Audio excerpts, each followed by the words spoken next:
agora ler para vocês um texto e depois eu comento um pouquinho sobre ele. Mas é um texto para a gente refletir muito. Né? Nosso medo mais profundo não é o de sermos inadequados. Nosso medo mais profundo é que somos poderosos além de qualquer medida. É a nossa luz, não as nossas trevas, o que mais nos apavora. Nós nos perguntamos, quem sou eu para ser brilhante, maravilhoso, talentoso e fabuloso? Na realidade, quem é você para não ser? Você é filho do universo. Se faz pequeno, não ajuda o mundo. Se fazer pequeno, não ajuda o mundo. Não há iluminação em se encolher, para que os outros não se sintam inseguros quando estão perto de você. Nascemos para manifestar a glória do universo que está dentro de nós. Não está apenas em um de nós, está em todos nós. E conforme deixamos nossa própria luz brilhar, inconscientemente, damos às outras pessoas permissão para fazer o mesmo. E conforme nos libertamos do nosso medo, nossa presença automaticamente libera os outros. Esse texto, muitos de vocês conhecem o autor, é Nelson Mandela. E é uma pessoa, né, que marca por sua coragem, por seu desbravar em relação ao tempo, à história e a todos os dogmas que a gente possa estar levantando do que é certo e do que é errado. Quando a gente fala em tempo, nós estamos falando de uma construção do ser humano para poder se organizar. Assim como a gente criou o instrumento régua para fazer algumas medidas, a gente criou, né, o tempo tal qual a gente se localiza no mundo para nos organizar. Infelizmente, com o passar do tempo e com a nossa história, o que acabou acontecendo foi justamente o oposto. Quem nos controla é o tempo. E para falar um pouco mais sobre isso, o que aconteceu e como nós podemos refletir mais sobre as nossas vidas, sobre quem somos, o que fazemos. Eu estou aqui com a Denise Lovisaro, né, que tem uma empresa chamada Tempo Luminar e que é consolidada no mercado empresarial, corporativo, com o seu produto de trabalho, que é sempre muito bem requisitado e muito bem visto, que é gestão do tempo. Obrigada, Denise, por estar aqui conosco. Oi, Beth, é um prazer estar aqui com você e com seus web telespectadores. E falar sobre esse assunto, para mim, é motivo de muita satisfação, porque você sabe o quanto eu valorizo essa preocupação de nós entendermos melhor como utilizar o nosso tempo. Essa qualidade de vida, né? Eu gosto muito de um pensamento que eu li certa vez, não lembro o autor, era desconhecido, onde eu vi, que diz o seguinte: tempo é a única conta que você recebe um crédito quando nasce, o resto é débito e você não tem acesso ao saldo. Então eu acho que quando a gente pensa em relação ao tempo sobre este ponto de vista, só por aí a gente já começa a pensar o que nós estamos fazendo com o nosso tempo. Se nós somos investidores, se nós somos gastadores ou se nós somos matadores de tempo. E através assim, da tua... Conta um pouquinho para os nossos web telespectadores de como é que foi a sua trajetória, porque esse é um trabalho que você faz há muito tempo, eu sei, né? Então, qual é a sua trajetória de formação e como é que, para você, o tempo foi se qualificando e se tornando cada vez mais um produto de autoconhecimento? Bom, eu trabalho com desenvolvimento humano há aproximadamente uns 38 anos. Sempre trabalhei na área de treinamento e desenvolvimento, mas com outros produtos, na época, relações humanas, no trabalho e tudo mais. Enfim, mas num determinado ponto da minha carreira, eu já estava como consultora, mas bem no início, um cliente pediu um curso sobre gestão do tempo. Até então eu não havia trabalhado com esse tema. E queria que eu fosse a facilitadora. Foi um motivo de muito riso, porque até então eu era uma das pessoas que mais tinha dificuldade para lidar com o tempo. Os meus cursos tinham hora para começar, mas não tinha hora para terminar. Eu, enfim, tinha uma dificuldade bastante grande para lidar com o tempo. E, naturalmente, eu tive um grande desafio, uma responsabilidade enorme e fui estudar muito sobre o assunto e pesquisar e tudo mais. Mas eu sempre trabalhei com uma visão mais holística. Portanto, regras, disciplina, coisas extremamente sistematizadas nunca foram assim, o meu forte, vamos dizer. Aliás, eu acho até por isso que você é um pouco pioneira nesse sentido em consultoria e nos seus produtos, porque era um mercado, se a gente pensar 38 anos atrás, né, que se inicia algum tempo atrás, onde essa rigidez empresarial, né, era muito forte. Muito. E a tua maneira de trabalhar já vinha quebrando isso. Né? Exatamente. E aí eu montei um curso, claro, com todos os parâmetros e estruturas necessárias para ensinar, de uma certa forma, as pessoas a maximizar o tempo, né? E otimizar o tempo e maximizar resultados, que não fugia muito à regra, mas com a minha roupagem, né? E as pessoas adoraram. E claro que eu ensinava e aprendia. Ensinava e aprendia. Eu pensei, isso é bom, vai ser bom para mim. Puxa, se eu fizesse isso, seria ótimo. E essa necessidade, vamos dizer assim, de não falar aquilo que eu não consigo praticar, que aliás é um dos temas das mulheres que fazem, me fez melhorar muito a forma de lidar com o tempo. E eu só tive a ganhar com isso, porque eu aprendi a gerenciar de fato o meu tempo, as minhas prioridades, mas sem perder de vista a minha essência. Eu sou contemplativa por natureza, eu gosto de um bom papo, e se eu estiver conversando, eu não quero ter pressão de tempo, mas eu consegui diferenciar uma coisa da outra. O trabalho para mim é fonte de prazer, continua sendo. Então, trabalhar para mim não é estresse nem desgaste, mas eu consigo hoje diferenciar uma coisa da outra. E eu consigo administrar muito bem o meu tempo, seja no âmbito pessoal ou profissional, fazer tudo aquilo que eu quero, mas do meu jeito. Ou seja, você aprende com seus próprios erros, qualifica isso e transforma isso num produto. Nós estamos falando da qualidade de vida e tempo. Como é que você diria, Denise, que é possível hoje, nessa segunda etapa da sua vida, agora onde você trabalha esse produto, auxiliar os nossos web espectadores, por exemplo, a entender que aquelas frases, né, que as pessoas dizem assim, olha, eu não vou poder fazer ginástica porque eu não tenho tempo, eu não posso passear, se dera, se eu tivesse tempo.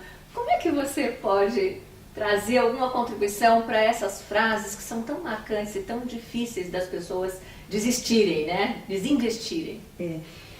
Eu acho que você tocou num ponto muito legal, Beth, porque, em geral, a gente usa o tempo como uma grande desculpa, seja para o outro, seja para nós mesmos.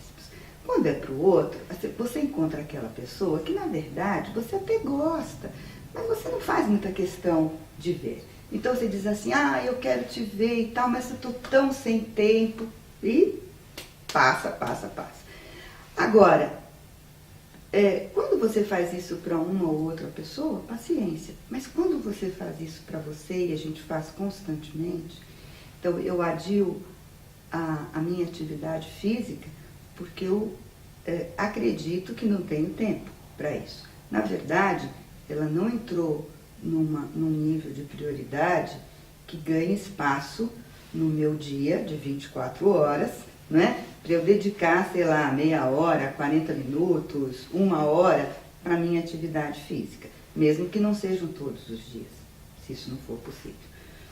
Mas ela não entrou na minha prioridade. Agora, quando a gente para pensar que, em geral, aquele que trabalha, ele perde, em média, 2 horas por dia de tempo desperdiçado, porque isso é pesquisa, claro que é média, dia mais, dia menos. Por aí você já vê que se você tivesse otimizado essas 2 horas e não jogado fora, você já teria 2 horas para fazer outras coisas que você quisesse. Certamente.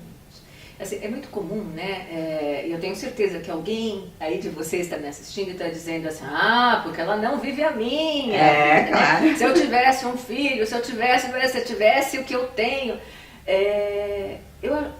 Essa questão da otimização, né, da organização do tempo, na verdade, nos remete de uma maneira automática, né, a quem somos. E, na verdade, o quanto nós atribuímos ao externo uma identificação daquilo que nós somos. Né? Então, você fala assim, se é para uma ou outra pessoa, tudo bem. Mas, na verdade, é isso que eu estava dizendo. Quer dizer, se eu faço para o outro, eu faço para mim. O interessante é que a gente não percebe isso no dia a dia. E aí, Denise, eu queria que você contasse um pouco como é que é no seu dia a dia hoje de trabalho ajudar as pessoas a fazer essa inversão, a compreender, né, que aquilo que ela acha que ela faz para os outros e que não tem interferência na vida dela, na verdade, é o ritmo e o funcionamento que ela leva, que ela faz, né, que muitas vezes atraz infelicidades, mas que ela não percebe. Exatamente. Eu acho assim que esse tema, Beth, ele é tão rico e tão amplo que nós poderíamos ficar aqui muito tempo conversando. Fazendo seminário. Mas, naturalmente, quando eu começo a olhar para dentro de mim e fazer as perguntas básicas de como eu estou me sentindo e o que eu estou buscando para a minha vida, eu começo a perceber exatamente o que você colocou, que muitas vezes eu estou fazendo coisas que podem até ser percebidas ou ditas como interessantes e importantes, mas talvez não para mim. Isso pode ser importante para outra pessoa, ou para outra cultura, ou seja lá o que for, mas não é para mim, não traz nenhuma relevância, nenhum significado para a minha vida. Só que para eu chegar neste ponto, né, eu preciso de autoconhecimento, eu preciso buscar nos meus valores o que é que traz realmente sentido e relevância para a minha vida. E, por favor, não pense que eu sou assim uma alienada, né, que só pensa agora na qualidade de vida ou na vida boa. Não. Falando em termos de trabalho, quantas tarefas nós executamos no dia a dia que não leva a lugar algum? Depois do intervalo, nós vamos pensar junto com Denise o que é levar-se a algum lugar ou ao seu lugar. Até já!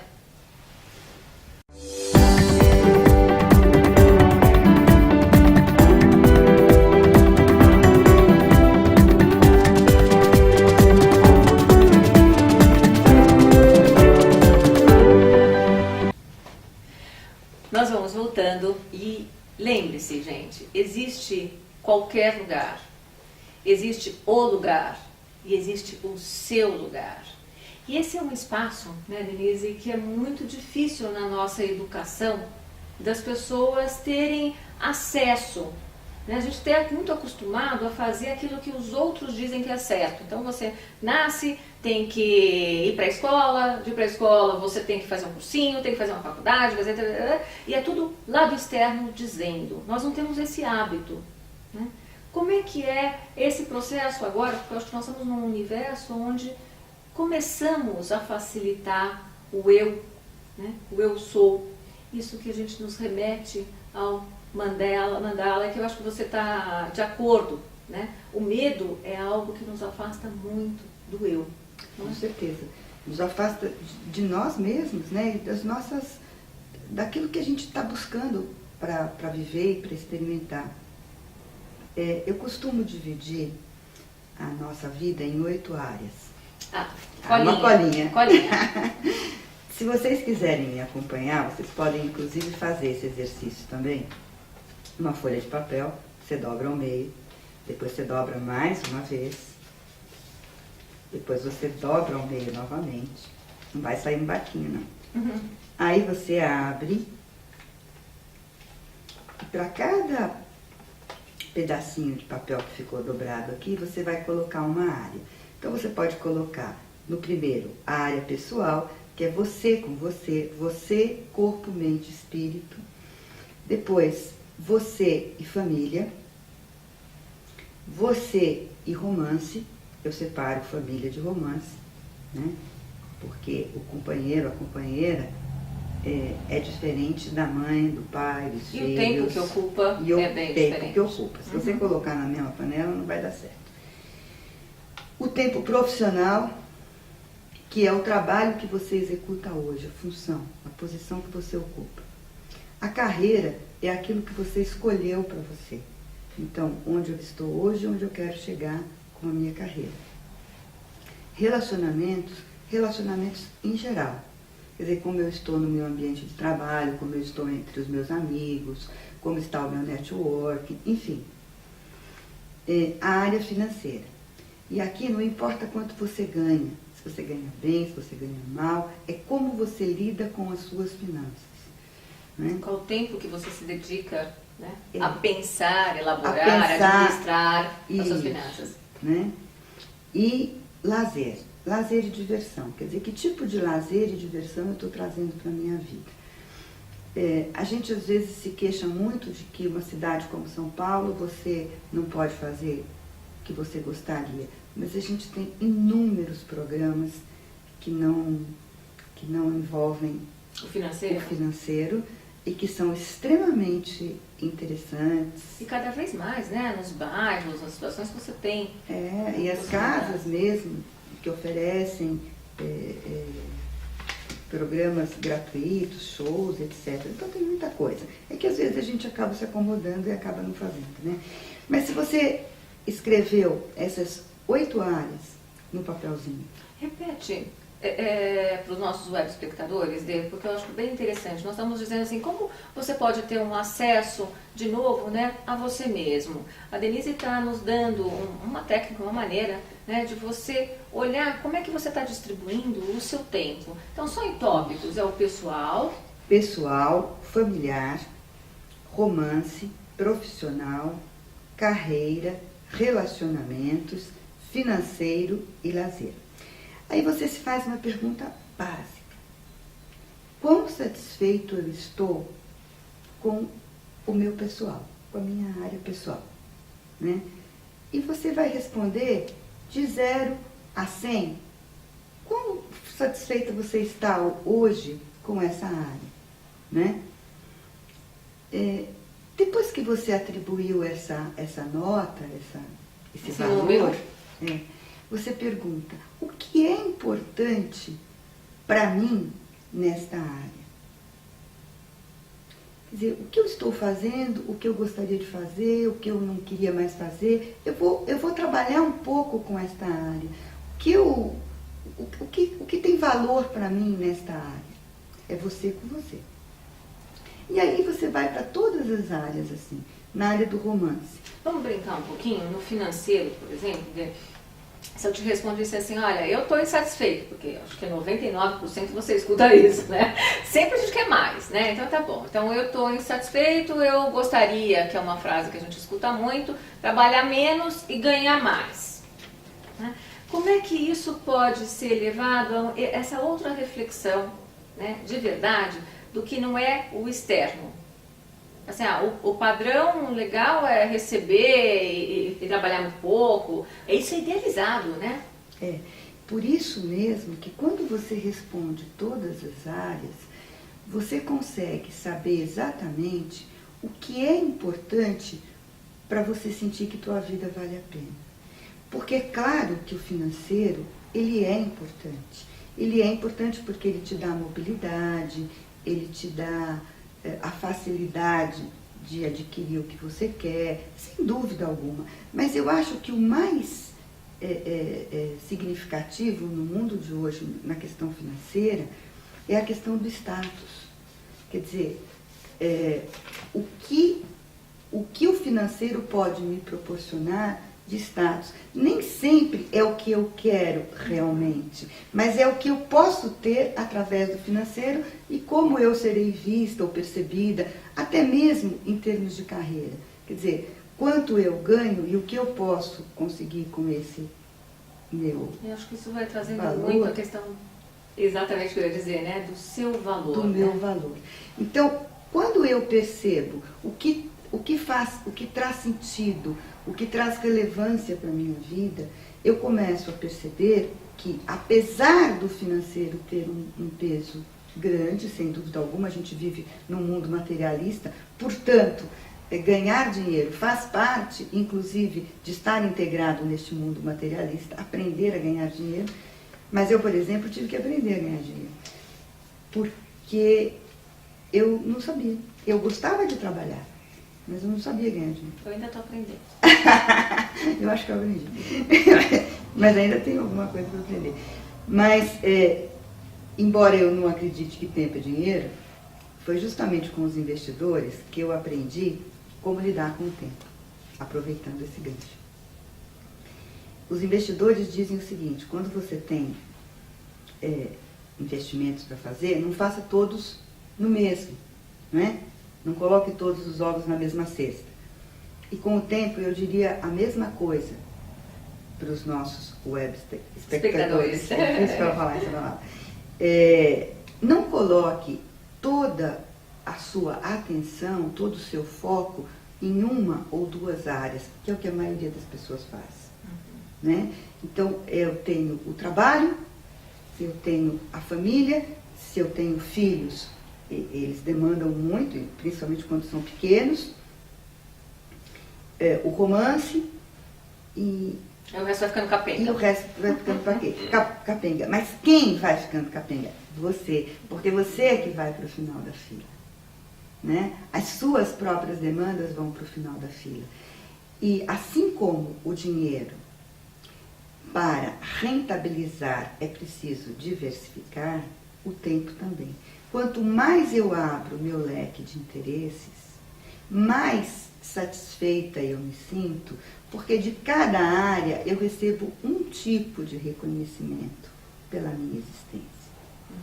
E elas são complementares, não são excludentes, e uma área não pode suprir a outra. Então, se eu abro mão de uma área, eu tenho que ter clareza de que aquela área vai ficar em déficit. Né? Quando isto está claro para mim, e eu sei que é temporário, tudo bem. Né? Mas quando eu não me dou conta disso, eu posso estar numa constante autoilusão. Há um mês atrás, eu estava almoçando sozinha e presenciei uma cena muito interessante. Uma jovem mãe, provavelmente executiva, chegou com seu filhote para almoçar. Né? Tenho certeza que naquele dia ela contou para todo mundo que ela levou o filho para almoçar. E claro, como eu sou uma observadora constante e ainda sozinha, tinha mais condições de observar, né? Percebi que ela não almoçou com o filho. Porque ela passou o tempo inteiro no Blackberry. E a criança com um aparelhinho também lá brincando, né? Eles comeram juntos, na minha opinião. Né? Isso é muito interessante, porque a maior parte dos nossos web espectadores são jovens, né? E hoje em dia, eu ia até comentar assim, nós temos vou dizer que uma onda que vai nos facilitando a individualidade, ao cuidar de si, a dizer, olha, você pode ser quem você é. Agora, em paralelo, né, a tecnologia também se amplia muito. Então, é realmente, né, um imbróglio que vai se formando nesse momento, como administrar e como lidar com a verdade de você estar em contato com você mesmo, utilizar todas essas possibilidades e diversidades que você tem da tecnologia, mas interagir, né? Porque eu acho que uma das questões que a gente, nessas 8 áreas, você vai encontrar é o outro. Né? E são os relacionamentos, a área dos relacionamentos. E isso a gente percebe, Beth, que cada vez mais a tecnologia que vem para nos ajudar, menor dúvida, né? Eu acho fantástico e maravilhoso, quer dizer, essa possibilidade de estarmos aqui e do outro lado do mundo em tempo real, né? Eu acho que isso é fantástico, mas se a gente não tomar cuidado, nos afasta do contato real, que é muito mais gostoso, né? Olho no olho. Então, embora eu possa fazer isto através da internet, da tecnologia, e que facilita muito mesmo a vida de todos nós, a gente não pode perder a referência que nós somos seres sociais. Né? E que em determinado momento nós precisamos optar, porque o fio é muito tênue entre o estar presente e o pensar que está presente. O ser, né, e o agir. A gente, acho que através do tempo, valoriza muito a ação, o externo. E esquece que às vezes assim, você estar presente, né? Você não precisa preencher com fala, às vezes o silêncio diz muita coisa, mas estar com o outro. Lembra aquele programa em que nós falávamos, né, daquela frase da Jill Taylor, que você é muito responsável pela energia que você emana. E cada momento aonde nós estamos, né, nós transmitimos, mesmo que não seja através da fala. Eu acho que essas 8 áreas que você coloca faz com que as pessoas, de uma maneira geral, entendam que assim, ela pode responder a um externo, mas que muitas vezes ela deixou de olhar que para estar num bom relacionamento externo, ela precisa primeiro estar num bom relacionamento interno. Sem dúvida, se você me permite, assim, só uma observação para aqueles que trabalham, né? Quando você for atender o seu subordinado, o seu par, o seu chefe, seja quem for, por um momento que seja, você para de digitar e conversa com essa pessoa, olhando para ela.